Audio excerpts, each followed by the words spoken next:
Mesdames et messieurs, bonsoir et bienvenue à votre émission Tout savoir sur l'immigration. Le même plaisir de vous retrouver pour vous présenter cette nouvelle édition.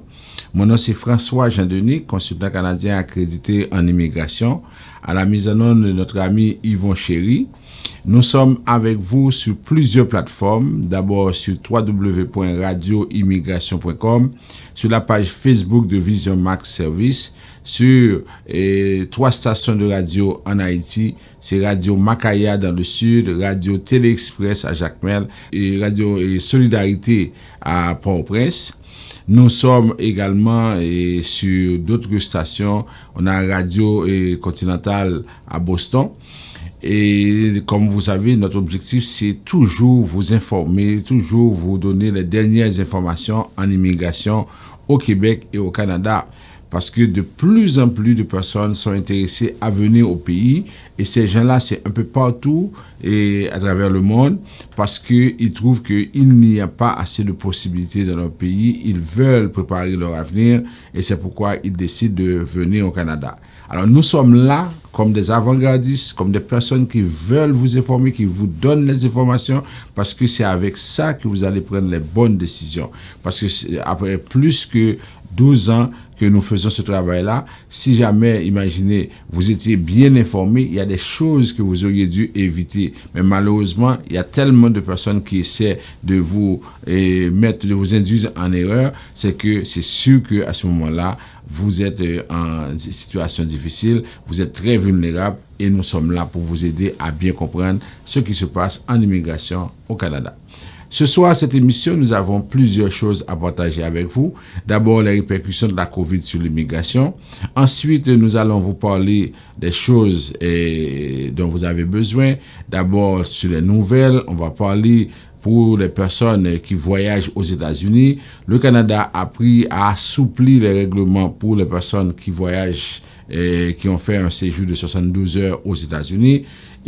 Ces gens-là n'auront plus à passer les tests PCR.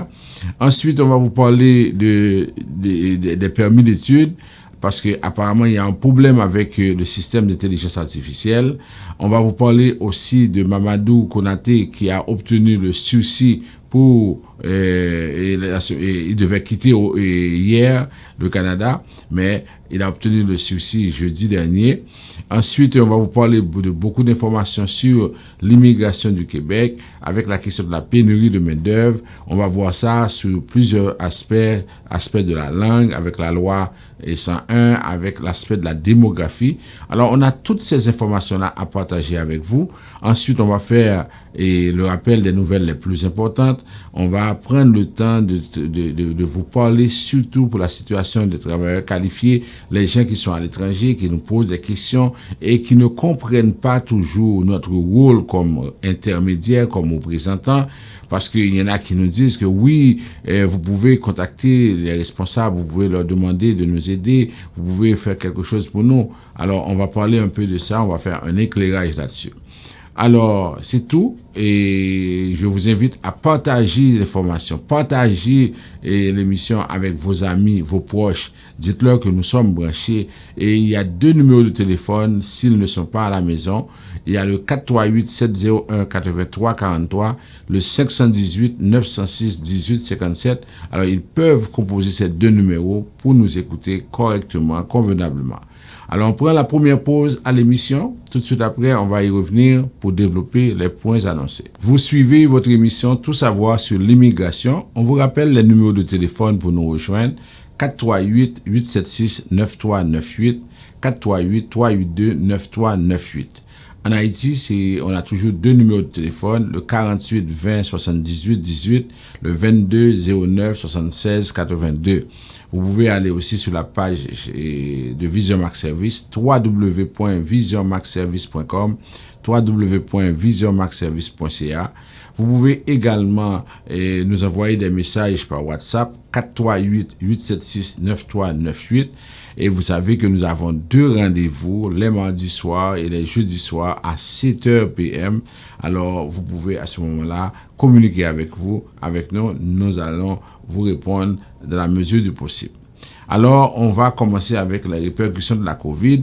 Encore cette semaine, j'ai vu un article qui nous dit que la COVID est là pour des décennies.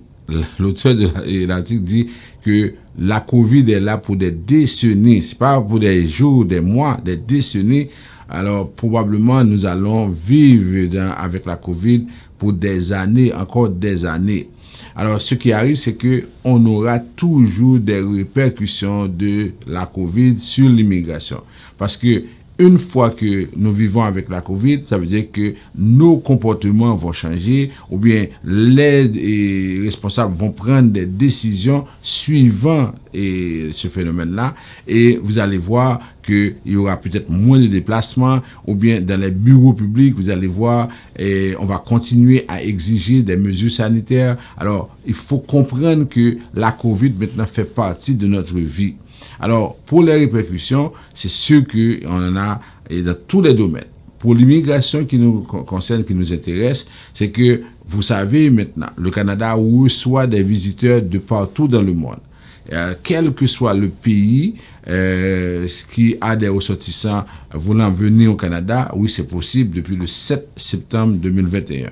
Alors, tout ce qu'on vous dit aujourd'hui, c'est que vous voulez venir au Canada, sachez que vous devez recevoir les 2 doses de vaccin, à moins que ce soit AstraZeneca ou une dose suffit, ou bien Johnson. Mais cependant, vous devez avoir les 2 doses de Moderna, les 2 doses de Pfizer, si vous voulez venir ici au Canada. Ça, c'est un. Deuxièmement, vous devez utiliser ArriveCan. C'est-à-dire que c'est un système dans lequel vous allez expliquer vos antécédents. Vous devez également, si vous entrez, vous passez sur la frontière, ok, ça veut dire que vous devez aussi avoir un test PCR qui est fait 72 heures avant et vous devez remplir toutes les conditions pour entrer comme visiteur, comme étudiant, comme travailleur étranger. Alors ça, il faut respecter toutes ces consignes-là.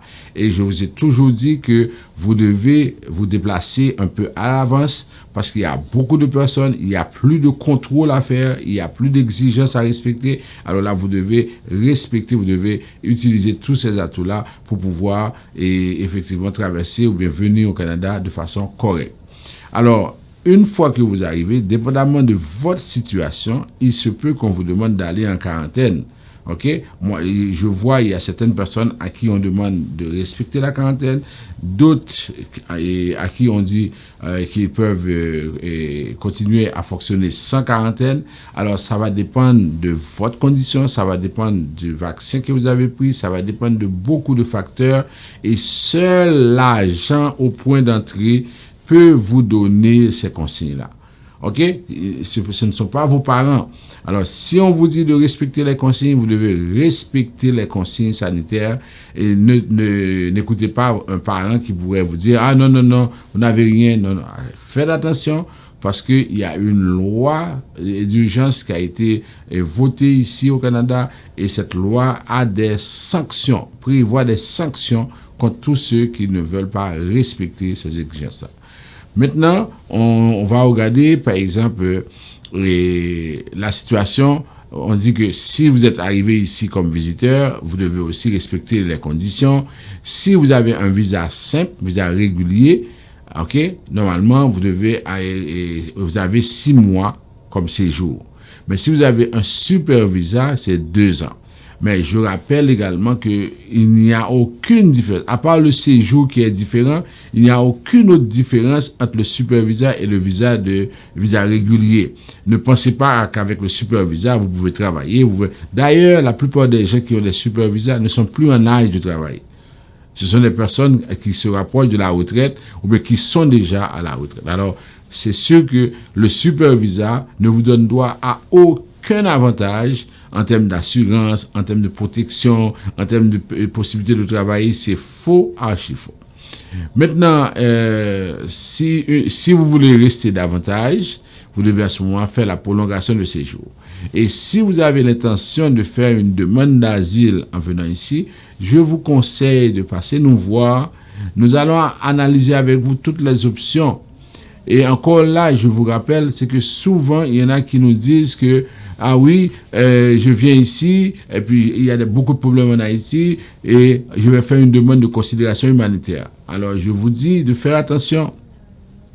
Pour avoir le visa de visiteur, vous avez sûrement démontré que vous avez vraiment des biens, des attachements dans votre pays. Alors, imaginez que vous avez dit, peut-être quelques mois avant de venir au Canada, vous avez une maison, vous avez des terrains, vous avez un compte de banque, vous avez, je sais pas, un travail, vous avez beaucoup d'attachements dans le pays. Et puis, après quelques mois, vous arrivez ici, brusquement, vous avez des problèmes, vous ne pouvez pas retourner parce qu'il y a des conditions difficiles dans lesquelles vous vivez si vous devez retourner au pays. Alors faites attention parce que les agents qui traitent les dossiers de considération humanitaire, ces agents-là ont accès à votre dossier de visa.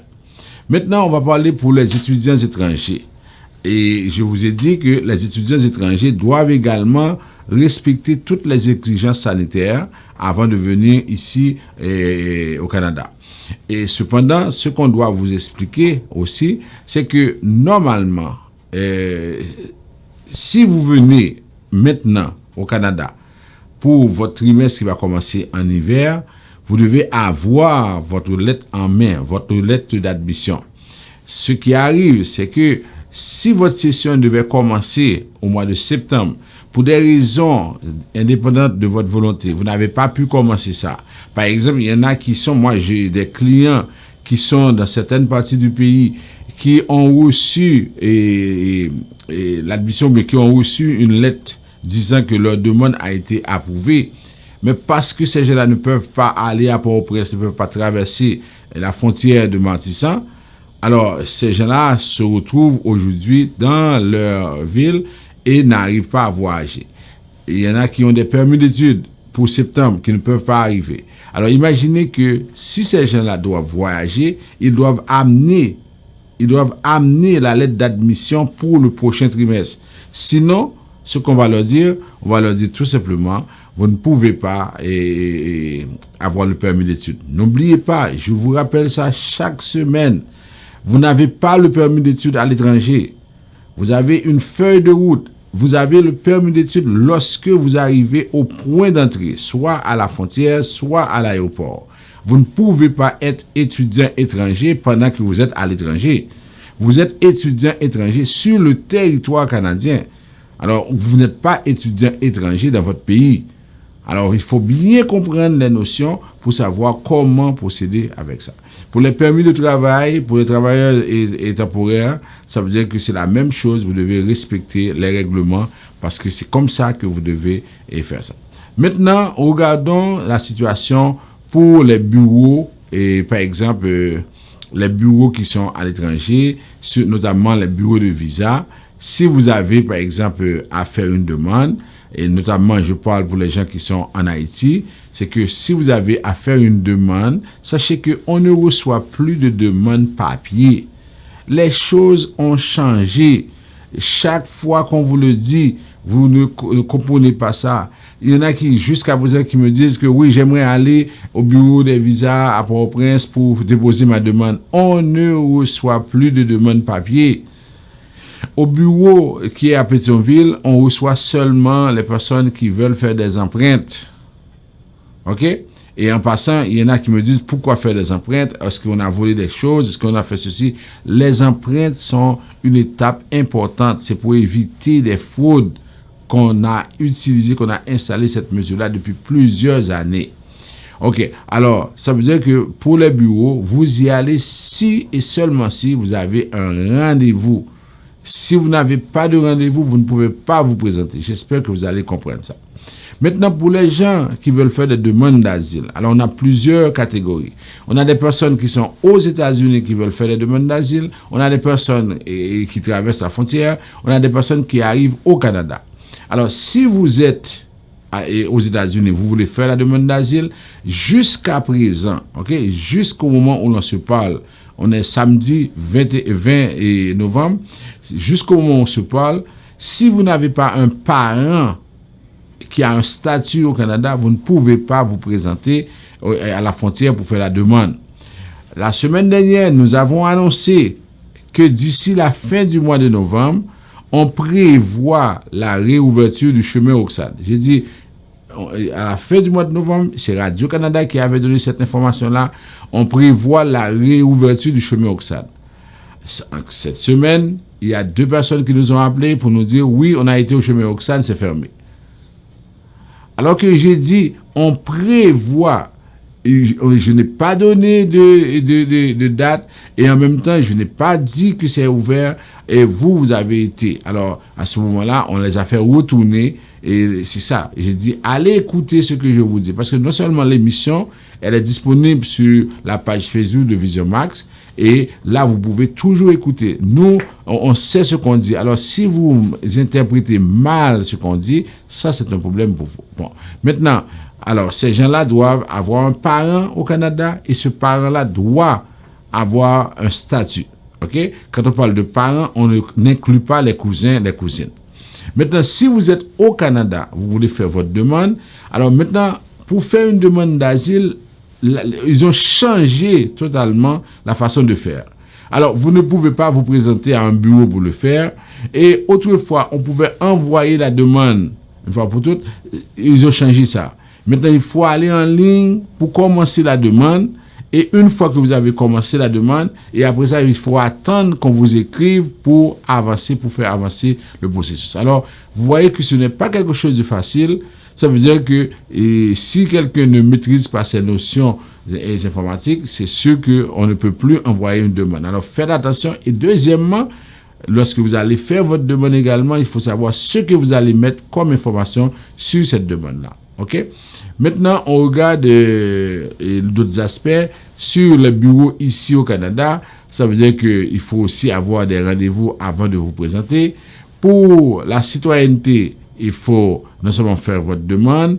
Après ça, si vous êtes âgé entre 18 et 54 ans, vous avez un examen de citoyenneté. Et là, on va vous inviter à venir passer l'examen. C'est l'immigration qui vous invite, c'est pas les représentants qui vous invitent, qui disent que ok, on va choisir telle personne.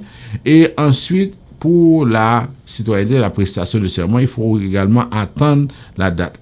Et si vous étiez à l'étranger, vous n'avez pas respecté le nombre de jours, la personne ne peut agir. Il faut attendre que le nombre de jours soit respecté. Il s'agit de 1095 jours. Au niveau de l'immigration du Québec, on continue avec les choses. J'ai rencontré cette semaine des personnes qui sont venues me voir pour le programme d'Ange Gardien. Alors que le programme a pris fin le 31 août 2021, il y en a qui ne savaient pas. Et c'est pourquoi je vous ai dit, mesdames et messieurs, il faut partager les informations avec les gens. Parce que des fois, vous ne savez pas combien de personnes ne sont pas informées des choses qui se passent en immigration. Les gens n'ont pas les vraies informations ou bien ne savent pas qu'il y a certains programmes en cours à immigration. Alors, maintenant, ce programme-là est terminé depuis le 31 août 2021. Même si vous étiez qualifié, même si vous aviez respecté toutes les exigences, malheureusement, c'est terminé. Alors, pour la commission de l'immigration et du statut de réfugié, les audiences continuent. Et là, maintenant, on va continuer à préparer les gens pour les audiences-là. Si vous avez besoin d'aide, nous sommes en mesure de vous aider. Alors, c'était le rappel et des répercussions de la COVID sur l'immigration. On prend une toute petite pause. Après ça, on va commencer avec les nouvelles. Désormais, sur www.radioimmigration.com, l'émission Tout savoir sur l'immigration est à votre service. On commence avec les nouvelles. D'abord, mesdames et messieurs, on a appris que Ottawa va assouplir les exigences pour les voyages de courte durée à partir de demain dimanche. On dit que d'ici la fin de novembre, les Canadiens pleinement vaccinés qui se déplacent à l'étranger pour moins de 72 heures n'auront plus à fournir un résultat négatif à un test moléculaire de type PCR. Les joueurs de l'industrie du voyage ne sont pas entièrement satisfaits. L'annonce du gouvernement qui devrait être faite vendredi facilitera la vie des Canadiens qui ont l'habitude d'aller magasiner au sud de la frontière. Alors imaginez ce qui est en cours maintenant. Si vous allez aux États-Unis, et vous êtes entièrement vacciné, vous allez aux États-Unis, on vous demande d'avoir un test PCR que vous avez fait aux États-Unis, que vous payez aux États-Unis en dollars américains pour rentrer au pays. Alors, vous voyez, c'est inadmissible. OK? C'est le gouvernement américain qui bénéficie de ça. Tandis que les Américains qui sont au Canada et qui veulent retourner aux États-Unis n'ont pas à passer ce test PCR-là. Alors, on comprend pourquoi c'est une politique de poids, de mesure. Alors, on a demandé au gouvernement d'annuler cette mesure-là pour tous les Canadiens qui voyagent. Mais pour le moment, ils ont fait ça seulement pour des personnes qui ont été aux États-Unis pendant moins de 72 heures. Alors, ça, c'est quelque chose qu'on va suivre. Mais vous voyez, les personnes qui devraient voyager, il y en a qui n'ont pas fait ça parce que imaginez que vous voyagez avec 4 personnes, 5 personnes et le test coûte à peu près $200. Vous voyez combien d'argent vous devez payer pour retourner dans votre pays? C'est pas croyable. OK? Ils ont qualifié de ridicule cette mesure-là et les personnes de l'industrie du voyage disent que le gouvernement doit abolir. OK? On demande la fin totale des tests PCR. C'est ça qu'on demande. Parce qu'on dit que si la personne est vaccinée, si la personne a reçu les 2 doses, pourquoi elle doit, après un séjour aux États-Unis, pourquoi elle doit, par exemple, faire des tests PCR? On comprend que la situation est inadmissible et anormale. OK?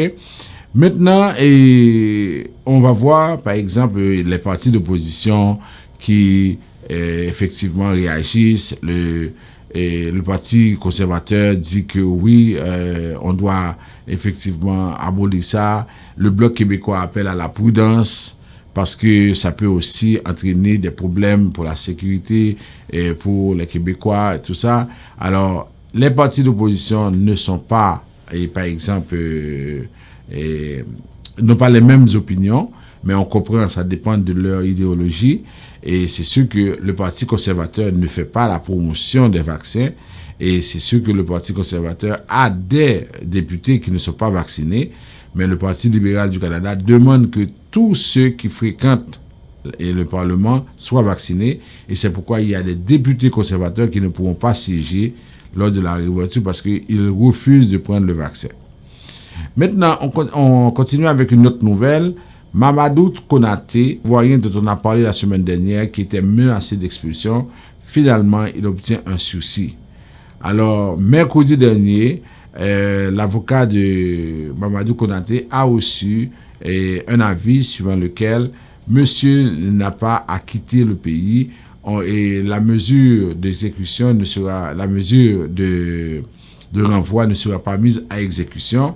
Et on sait que tout cela s'est produit après la mobilisation de beaucoup de secteurs, notamment d'Amnesty International, du député du NPD Alexandre Boris, du député du Québec solidaire, M. Andrés Fondesila.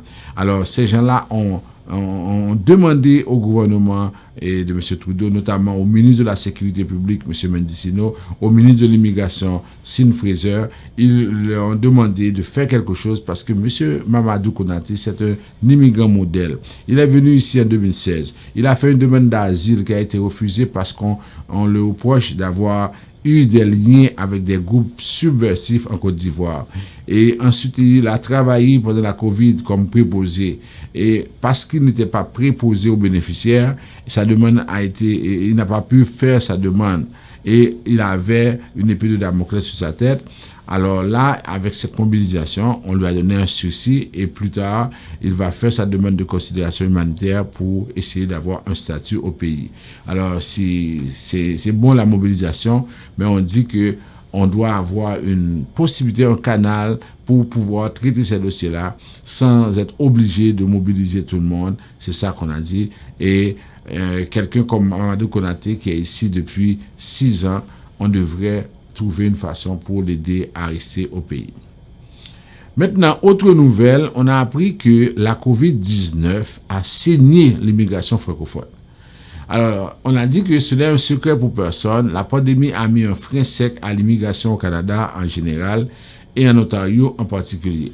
Par le jeu de conséquences, l'immigration francophone de la province a été touchée de plein fouet laissant une plaie plus béante que celle de la tendance générale, une plaie qui sera probablement difficile à suturer.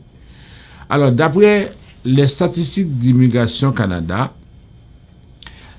on dit que les chiffres relatifs à l'immigration francophone en Ontario qui sont lancés sont pour le moins alarmants. Parce que normalement, le Canada dit que en dehors du Québec, on doit prendre au moins 4% des personnes à l'étranger qui parlent français.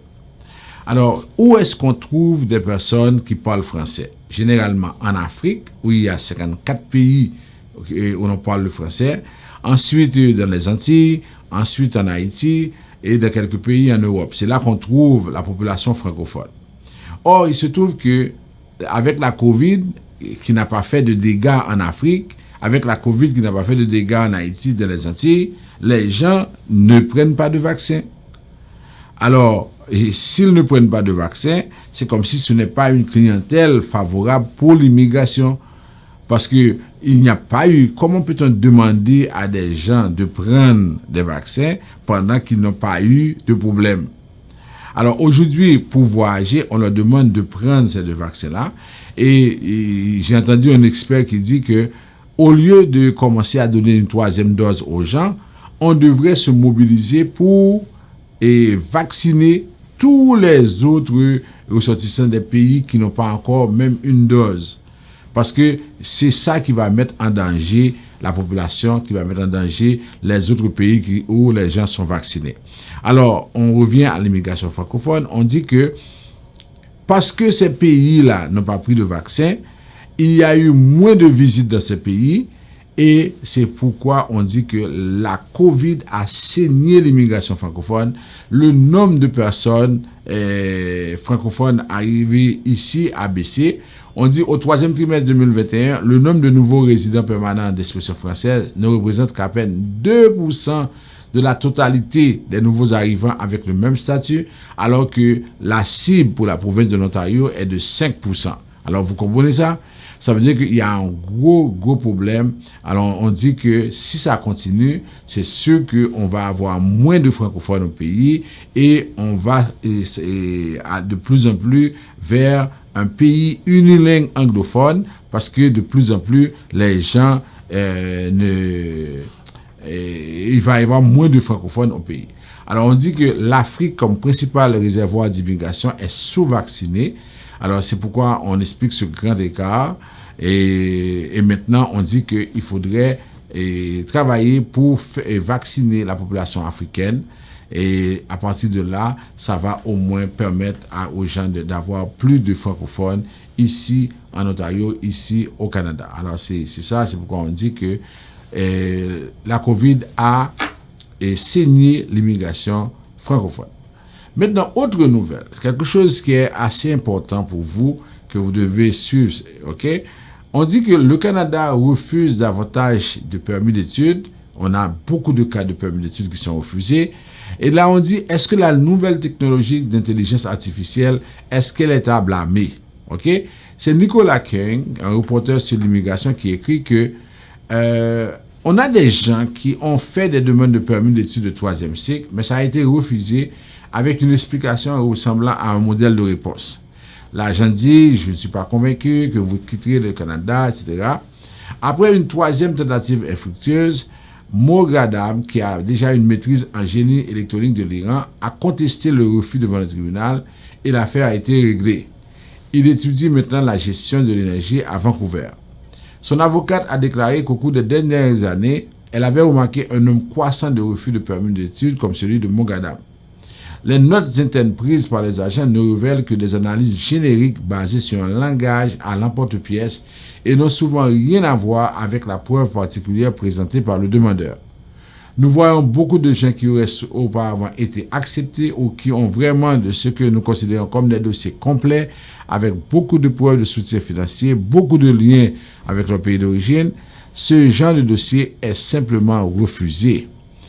Et il a vu 100 de ces refus dans sa pratique au cours des 2 dernières années.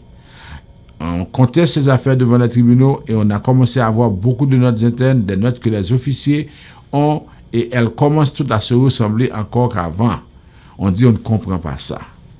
Et moi, ce que j'ai noté, c'est que autrefois, avant de demander à quelqu'un de faire un médical, normalement, ce qu'on faisait, on disait à la personne, une fois que la personne avait fait le médical, sa demande était acceptée. Mais aujourd'hui, on trouve des gens qui ont fait le médical et qui ont été refusés par la suite. Alors là, il y a quelque chose qui ne fonctionne pas. C'est ou bien on utilise des robots, on utilise l'intelligence artificielle pour donner les mêmes réponses, ou bien peut-être que le système n'arrive pas à savoir si la personne a fait le médical ou pas, mais il y a quelque chose qui ne fonctionne pas. Alors on dit qu'il y a beaucoup de refus, et ces refus-là, probablement, sont dus au fait qu'on utilise beaucoup plus l'intelligence artificielle pour le traitement des dossiers. Alors, plus on a de robots dans le système, plus ça va créer des situations difficiles. Et là, maintenant, on va avoir des problèmes.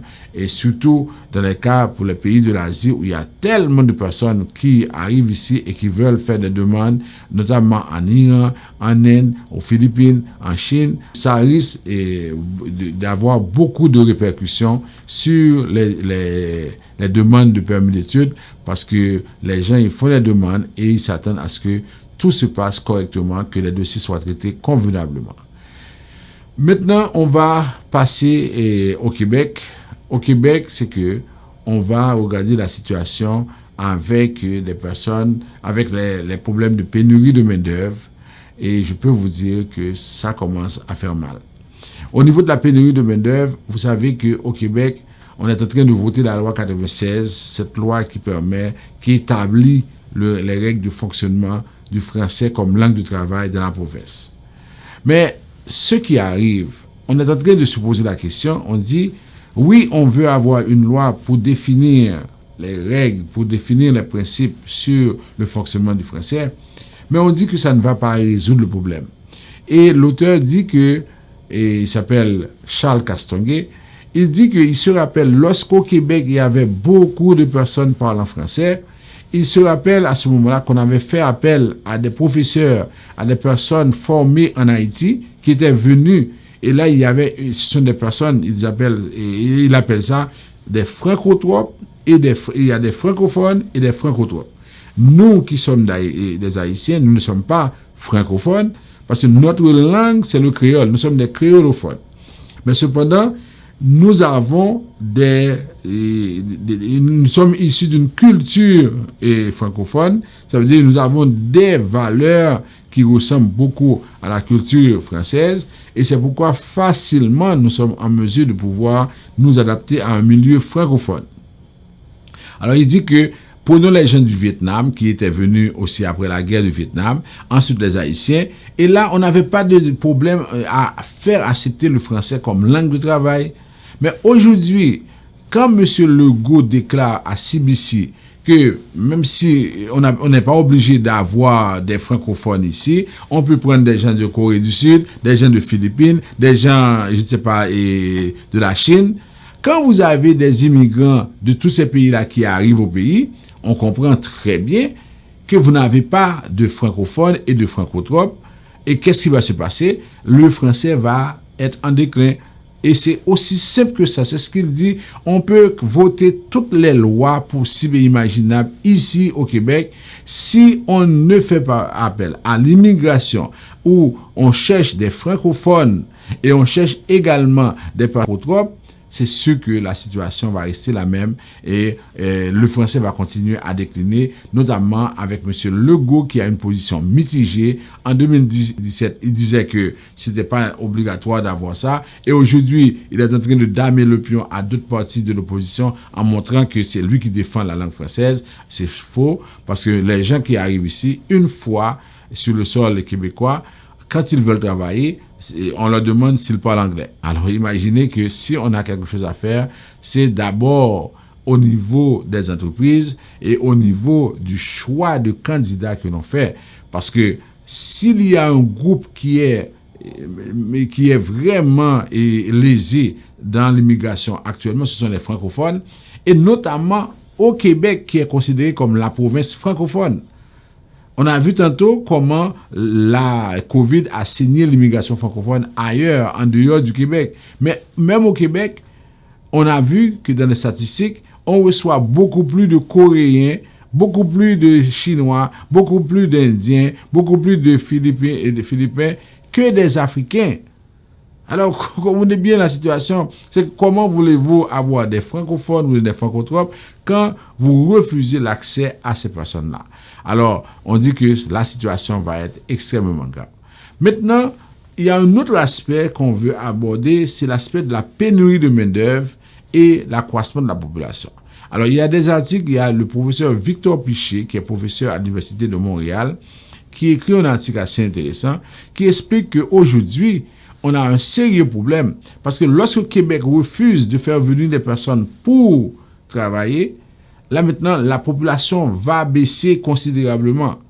Parce que s'il y a moins de personnes à travailler, ça veut dire qu'il y aura moins de rentrées d'argent pour maintenir les services. Parce que pourquoi on fait venir les immigrants? Pourquoi on a besoin de personnes toujours en âge de travailler? C'est parce qu'on a une population vieillissante au Canada et cette population-là doit avoir des services après la après la retraite. Alors maintenant, on a besoin de personnes pour travailler. Or, lorsqu'on refuse de faire venir des gens, on dit que ça va créer un problème au niveau de l'accroissement.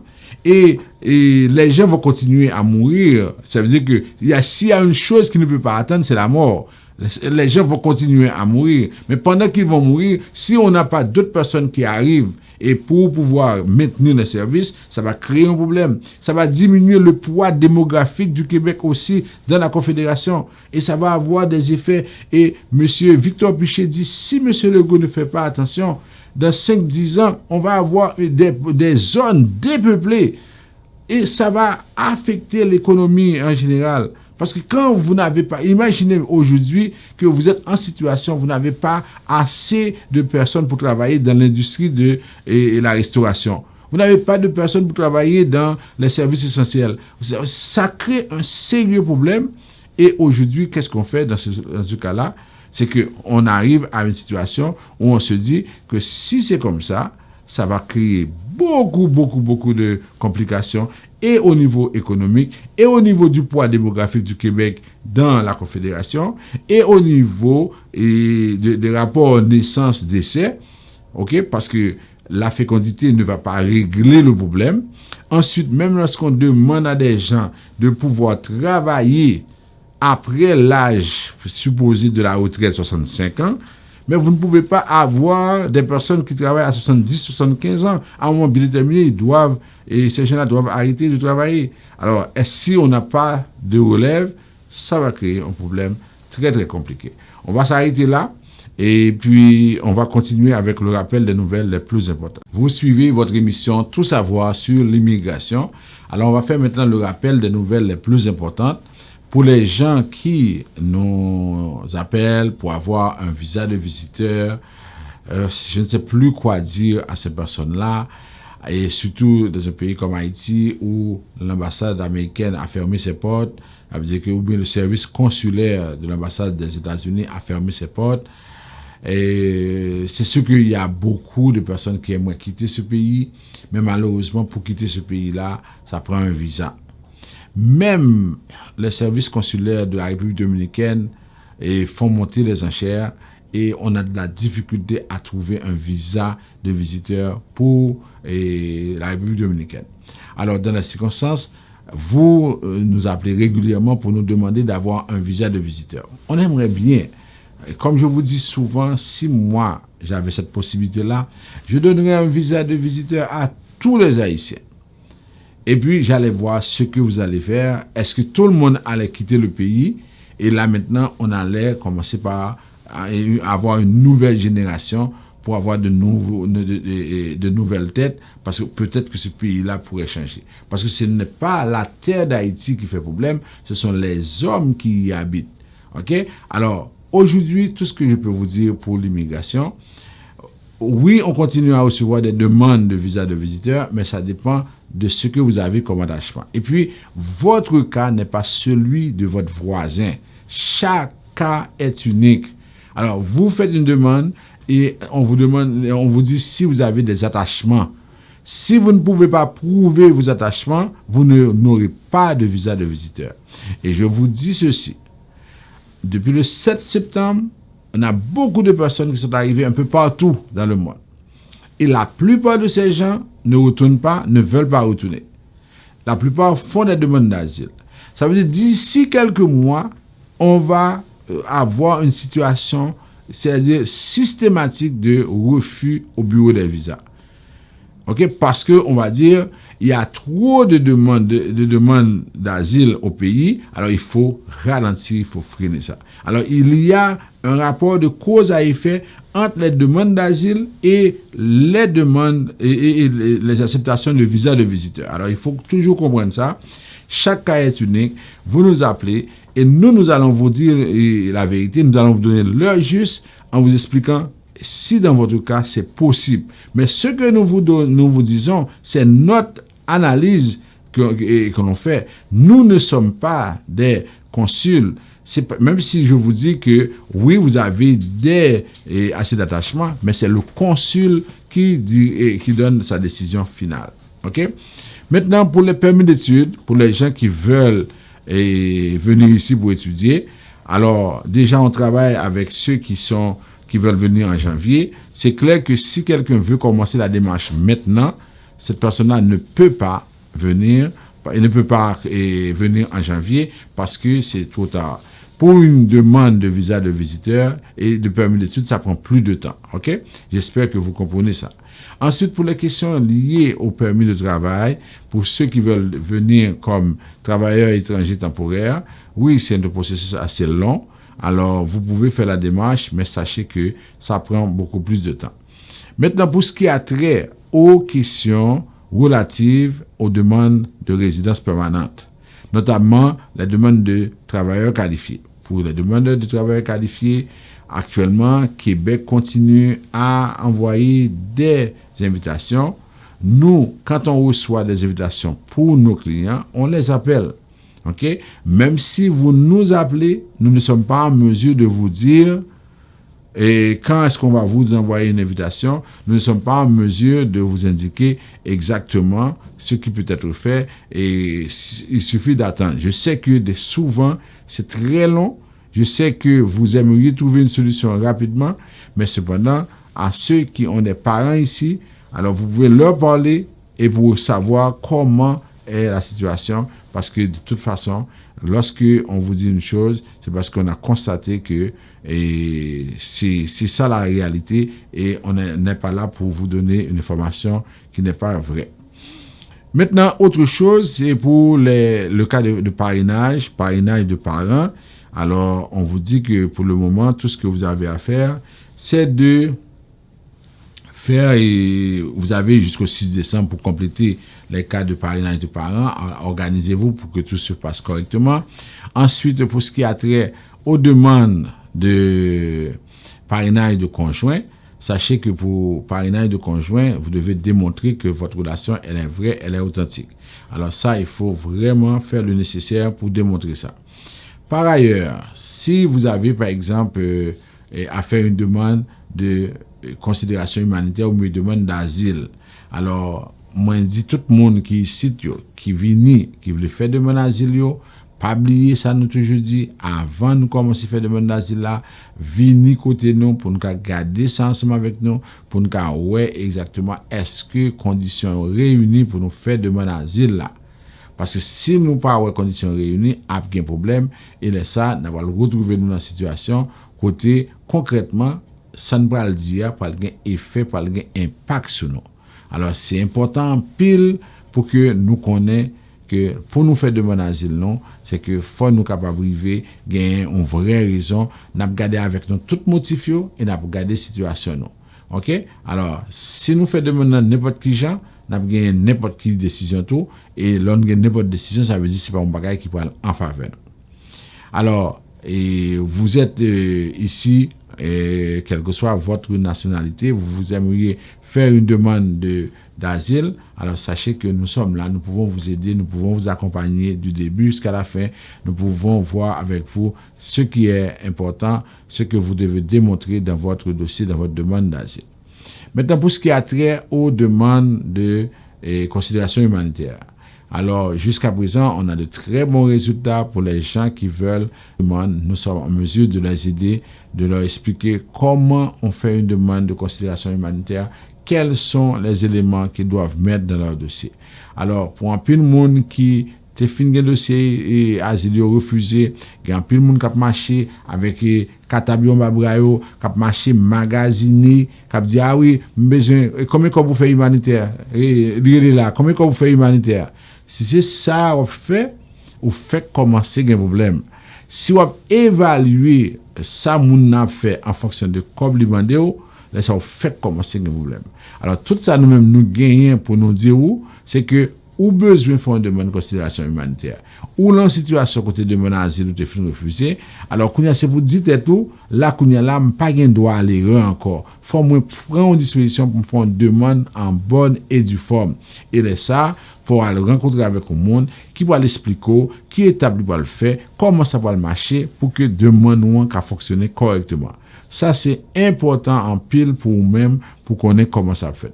Et si vous pas fait ça, c'est sûr que vous allez vous trouver dans une situation, côté de mon passé, ça veut dire que ou là, et chance pour qu'on y a là, ou même pour, comme vous sortez ça haïtien, il n'y a pas de renvoi à faire en Haïti, mais si vous pas prendre des dispositions pour que vous faites toute bagaille dans l'heure pour faire les ça qu'on y a là, ça va créer un problème sérieusement. Alors, nous invitons pour prendre toute disposition pour faire ça. En ce qui a trait aux demandes de carte de résidence, ou bien citoyenneté, ou bien à demande de permis de travail, il y a trois bagages besoin de dire non. Là, nous venons dans le bureau, nous faisons une demande de renouvellement de carte de résidence, ou bien de citoyenneté. Nous-mêmes, nous prenons un dossier avec vous. Depuis que nous préparons pour nous pour enveloppe, tout le reste là, c'est vous-même qui vous faites avec immigration. Imaginez vous venez faire un renouvellement de 4 ou payer $50. Ça veut dire que vous attendez que pour nous, après l'immigration matin, midi à soir pour dire qui l'a recevoir 4 là. Franchement, quand vous posez maniga qu'on dit à la traka papa. Parce que si vous venez nous remplir le formulaire pour faire un cadre de résidence, depuis vous finissez remplir, nous ne sommes pas responsables. Et puis, si vous avez une information, vous besoin demander, c'est l'immigration. C'est même bagaille là pour citoyenneté. Là où nous faisons citoyenneté pour nous, venir pour après nous pour dire quoi, il pas qu'on bon date d'examen, il pas qu'on dans citoyenneté, non pas responsable de ça. S'il vous plaît, parlez pour bagaille ça yo dans bureau parce que là ça nous fait ligne téléphonique yo après embarrassé pendant ce temps que nous pas rien pour le dire. Depuis nous finissons de demander pour et que ou recevoir d'abord ou ka poster affaire pour quoi sous poster ou non pas qu'à nous pour ta dire nous que vous pas recevoir parce que nous remettons en enveloppe pour nous pas poster pour si qu'on y a là un problème et que il pas arriver on va le relayer et la poste ou la poste là pour dire il pas recevoir lui nous même pour nous intervenir dans le dossier c'est sous te voyez yo voyez le tourner bah ou yo dit gain erreur là ça va venir côté nous on pas jamais ka ouais situation ça qui arrive avec nous alors dans ce sens ça l'organe on bail comme ça c'est tout simplement relais immigration par elle. Ensuite pour permis de travail nous-mêmes nous presque pas voulu faire ça encore pour raison ça depuis nous fin faire permis de travail là pour nous bon confirmation nous pas responsable de rien encore nous pas continuer à relais matin midi à soir nous pas recevoir permis de travail non si nous pas recevoir relais immigration parce que si n'a venu pour nous demander nous faire permis de travail pour nous et que nous continuons à prier nous matin midi à soir. Il y a des gens qui ont besoin de parler avec nous, nous tellement prier, il y a des fois nous pas même rentrer. OK?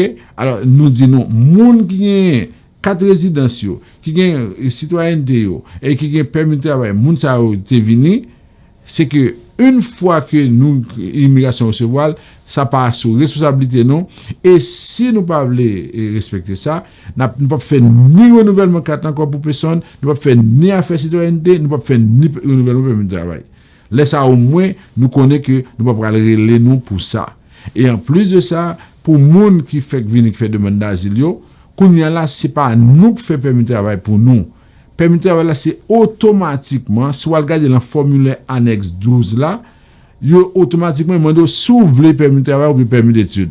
Dès pour fin cocher ça, nous pas responsable, nous pas connaît rien dans ça encore. Alors nous t'a souhaité que nous-mêmes nous comprenions ça et puis lorsque nous venons n'a fait demande nous pour nous pas obliger chita après les pour des bagages n'a demandé nous passer ci nous passer là et puis des fois mon être relé il pas même connaître si ou est-ce qui est lié oh allô oui depuis 2 mois me fait demande citoyenneté me pas recevoir rien. Ça veut dire que ça c'est des bagages que l'homme a fait que vraiment nous-mêmes pas responsables par rapport à ça. Moi souhaite que nous comprenions parce que Vision Max est là pour l'aider nous.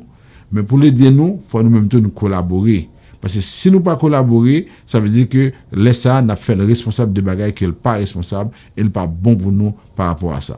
Alors, nous avons souhaité que nous-mêmes, nous disons, nous comprenions des marchés et puis pour nous capables d'avancer. Par rapport à l'autre point que nous avons discuté, nous avons dit comme ça que pour mon travailleur qualifié, nous avons dit, je vais parler sur ça.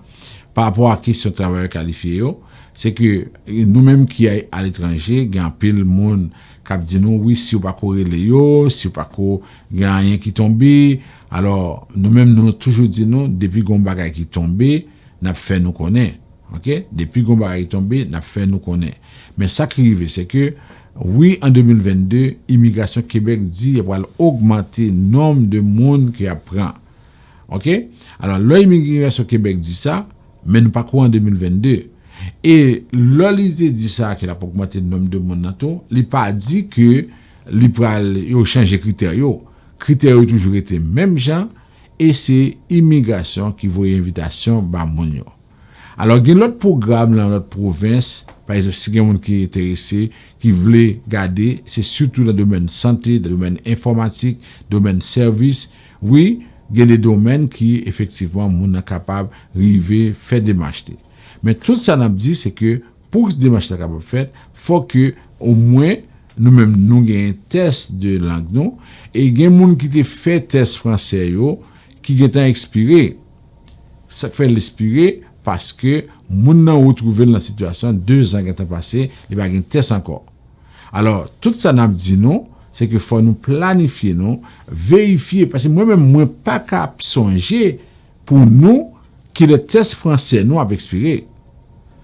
Parce que là, si ou même ou un dossier ou qu'on qui l'a été fait test français ou qu'on est valide pendant 2 ans, ou pas même besoin de les noms pour dire oui, test français non expiré, qu'est-ce que ça va nous faire? C'est refaire. OK, c'est seulement ça, ou pas besoin de les noms pour dire non, oui, test français a pas expiré et puis mais qui ça ne peut le faire avec ça? L'expirer. Or et pas nous qui pourrait faire pour mais l'expirer pour rendez-vous dans l'Institut français ou bien Alliance française et puis ça pour organiser. Il y a des gens qui disent oui, pas déplacer. Bon mes amis, si ou non nous pas déplacer, mais qui ça me fait avec ça? Mais tant leur cas déplacer pour faire lui. Et principe l'a dit pour que ou capable fonctionner dans le programme là, faut que test soit toujours valide, nous te disons ça. Alors si jamais ça t'est arrivé que test pas toujours valide, laisse ça connait là, ou pas de problème parce que pas faire invitation ba ou si test pas été valide.